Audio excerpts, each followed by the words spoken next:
痰多得卡喉咙，胃胀想吐，头重像裹了湿布，别再乱试偏方了。宋代流传至今的二陈汤被太平惠民和剂局方誉为治痰通用方，不仅能搞定湿痰作祟的各种毛病，现代研究还发现它藏着调节代谢的大秘密。这味千古名方到底有多神奇？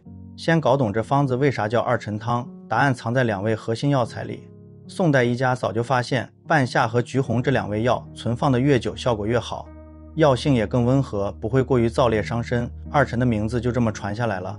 它最早记载于太平惠民和剂局方，书中明确写道，这方子能治痰饮为患，或呕吐恶心，或头眩心悸，或中脘不快。短短几句话把它的核心作用点说得明明白白。拆开方子看配伍，才知道古人组方有多精妙。标准配方里有半夏、橘红各5两，白茯苓3两，炙甘草1两半，煎药时还要加生姜7片，乌梅1个。这里面藏着严格的君臣佐使逻辑。半夏是当之无愧的君药，辛温性燥，专门对付体内的湿痰，还能降逆止呕，把上涌的痰浊和胃气压下去。橘红作为臣药，负责理气燥湿，中医里有治痰先治气，气顺痰自消的说法。橘红刚好能帮半夏打通气机，让痰更容易被清除。光驱已生之痰还不够，得断了痰的源头才行。方子里的茯苓就是干这个的，它甘淡性平，能健脾渗湿，脾是生痰的根源，脾健好了，水湿就不会堆积成痰，这是从根本上解决问题。炙甘草则像个调和师，既能辅助健脾，又能缓和半夏的燥性，让全方药性更平和。最妙的是生姜和乌梅这2味辅料，生姜能制约半夏的毒性，还能帮忙化饮止呕，乌梅则能收敛肺气，和半夏的心散形成平衡，做到祛痰又不伤正气。这种散收相合的思路，正是中医方剂的精髓所在。医方集解里说治痰通用二陈，这话可不是夸张。它的核心功效是燥湿化痰，理气和中，只要是湿痰引起的问题，都能以此为基础调理。在呼吸系统，湿痰导致的咳嗽痰多，痰白易漏最适用。痰黏在喉咙里咳不净，一躺下就加重的情况，它能帮着把痰化掉排出。在消化系统，痰湿阻滞脾胃造成的恶心呕吐、胸膈痞闷、吃不下饭，它能理顺胃气，化解湿浊。就连全身的痰湿症状，比如头眩心悸、肢体困重、舌苔白腻，也能通过祛湿化痰得到缓解。不过必须提醒，这些功效描述不作为专业治疗的根据，具体调理需咨询专业医生。现代科学研究更给这味古方添了权威背书。药理研究表明，二陈汤具有明确的祛痰镇咳作用，还能调节脂质代谢，改善胰岛素抵抗，甚至有延缓衰老的潜力。2022年中华中医药杂志刊登的研究指出，它能通过调节肠道菌群，改善肠道环境来减轻痰湿，控制体重。这也解释了为什么有些痰湿体质的人用后会感觉身体变轻盈。中国中药杂志的研究还发现，方中半夏的有效成分能抑制粘液分泌，陈皮中的橙皮苷能舒张支气管，茯苓多糖则能增强免疫功能。这些现代发现和古人的用药经验完美呼应。但二陈汤的厉害之处远不止原方本身，历代医家在它的基础上不断加减化裁，衍生出了一系列明星方剂，针对不同痰症精准发力。比如加枳实、竹茹就成了温胆汤，专门对付痰热引起的眩晕、不眠、嘈杂；加枳实、胆星变成导痰汤，能理气开郁，解决风痰上扰的头痛、胸痞；加白术、天麻则是半夏白术天麻汤，燥湿息风，专治痰湿头晕、身重。这些加减方的存在，让二陈汤的应用范围大大扩展，从内科到耳鼻喉科、儿科都能见到它的身影。不过用对二陈汤的关键在于辨证准确，它最适合的是湿痰症，典型表现是咳嗽痰多色白、舌苔白滑或腻、脉象滑。要是痰黄粘稠、口干舌燥的燥痰症，用了反而会加重症状。还有吐血、消渴、阴虚、血虚的人群也得忌用这方子，因为它性质偏温燥，容易伤阴耗血。所以即便感觉自己符合痰湿特征，一定要先咨询专业医生，让医生根据体质判断是否适用，切勿自行配药服用，这一点至关重要。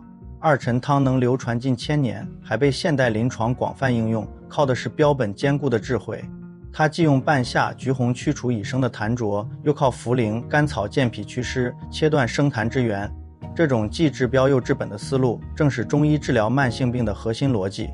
现代临床上，它常被用于慢性支气管炎、慢性胃炎、梅尼埃病、神经性呕吐等属湿痰症的疾病，在医生指导下加减使用，能取得不错的辅助效果。但务必记住，这些临床应用案例不作为治疗根据，线下寻求医生建议才能确保安全。很多人对痰的理解太局限，以为只有咳嗽出来的才是痰。其实中医里的痰分有形和无形两种。有形之痰是能看见的粘稠物，无形之痰则是看不见却能治病的物质。丹溪心法说痰随气行，无处不到，所以痰能引起的毛病五花八门，从头痛眩晕到心悸失眠，从皮肤肿块到消化不良，都可能和痰湿有关。而二陈汤作为治痰的基础方，就像一个万能模板，能根据不同部位、不同性质的痰灵活调整配伍，这也是它能成为千古第一化痰方的根本原因。关于二陈汤的配方，还有些细节值得注意。方中的橘红和平时说的陈皮不是一回事。元代理稿就指出，留白则补脾胃，去白则理肺气。橘红是去了白瓤的陈皮，理气化痰的力量更强，更适合治痰症。半夏则需要汤洗7次，降低毒性。现代多用经过炮制的法半夏，药性更温和。用量上，经典配方是半夏、橘红各5两，茯苓3两，炙甘草1两半。换算成现代常用量，大致是半夏、橘红各15克，茯苓9克，炙甘草4.5克，煎药时加生姜7片，乌梅1个。这样的配比经过了1000年验证，能让药效发挥到最佳。可能有人会问，既然二陈汤这么好，能不能长期喝来祛湿？答案是否定的。中医讲究中病即止，也就是症状缓解后就该调整药方或停药，毕竟它偏温燥，长期服用容易损伤阴液。而且痰湿的成因复杂，可能夹杂气滞、血瘀、寒邪、热邪等，单一方子无法应对所有情况，必须由医生辩证加减。比如痰湿加瘀的人要加当归、丹参，寒湿重的要加干姜、附子，热痰盛的则要加黄芩、栀子，这些都需要专业判断。自行长期服用不仅可能无效，还可能引发新的问题。还要特别提醒，二陈汤属于中药方剂，并非人人适用。网上流传的通用版配方存在很大风险，每个人的体质不同，即便是湿痰症，轻重程度、兼加症状也不一样。比如同样是咳嗽痰多，有人兼有脾胃虚弱，有人兼有肝气郁结，用药加减就完全不同。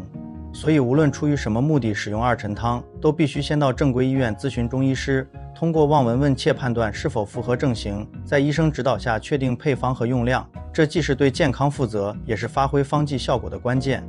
从宋代到今天，二陈汤之所以能始终活跃在临床一线，成为中医方剂学的经典范例，靠的不仅是疗效，更是它蕴含的祖方思维。4味主要加2味辅料，看似简单，却涵盖了燥湿、理气、健脾、调和等多重功效，体现了治痰先治气、治痰必健脾的中医理论。这种少而精的配伍思路，也为后世方剂的研发提供了范本。很多现代中成药的组方都能看到二陈汤的影子。最后还要强调，二陈汤的功效虽然广泛且有古籍和现代研究支撑，但它始终是专业的中药方剂，绝非普通食疗方。影片中提到的所有功效、适用症状、加减方法都仅为知识科普，不作为任何形式的治疗根据。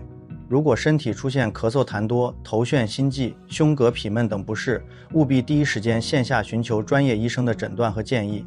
在医生指导下规范用药，切勿自行根据影片内容配药服用，以免延误病情或造成不必要的健康风险。这位流传1000年的古方，只有用对了地方、用对了方法，才能真正发挥它的价值。